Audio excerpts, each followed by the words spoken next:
A dire warning from Treasury today that more than 250,000 Victorians could lose their jobs as a result of COVID-19. Andrew Lund's at State Parliament. Andrew, the government has seized on these numbers ahead of a special sitting tomorrow. Yes, Pete, and there'll be some big differences in here tomorrow as the government asks Parliament to sign off on $24.5 billion in extra borrowing, as well as a raft of other measures to help the state through this pandemic. The queues outside Centrelink offices may be shorter, but the jobless numbers keep growing. These figures are bleak.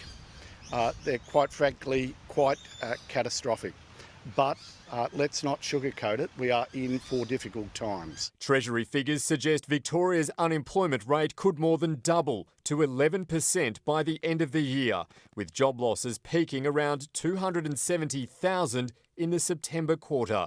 Gross state product is expected to be 14% lower than forecast, while property prices are predicted to drop by 9% between now and December. It is difficult to determine just how deep this downturn will be because essentially we don't know how long the shutdown period will last for. Treasury's modelling assumes stage 3 restrictions will continue for 6 months. It's very sobering, it's very significant. It does, I think, present a really clear case for why the measures we're putting before the Parliament tomorrow need to pass and need to pass in good time. The government simply wants to scare Victorians with these worst case scenario numbers so they can try and justify borrowing $25 billion.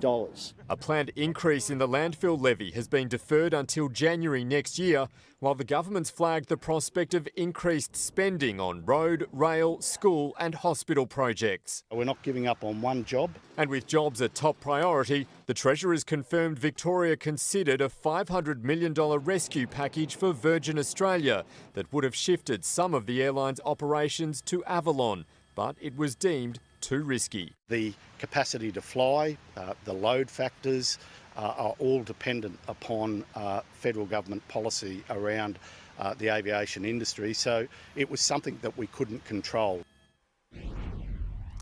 Parliament will sit tomorrow with just 26 MPs and the Speaker here in the 88-seat Legislative Assembly. And with social distancing rules being enforced, you can expect to see some government ministers sitting up on the backbench. Debate will be kept short so that bills are a chance of getting through both houses in the one day. Where things could get interesting is in the upper house, where the coalition and crossbenchers have serious concerns about the lack of government oversight if Parliament is suspended with no return date. And tonight they're in discussion about potentially using their numbers to force another sitting on June 2. Pete? Andrew Lund at State Parliament.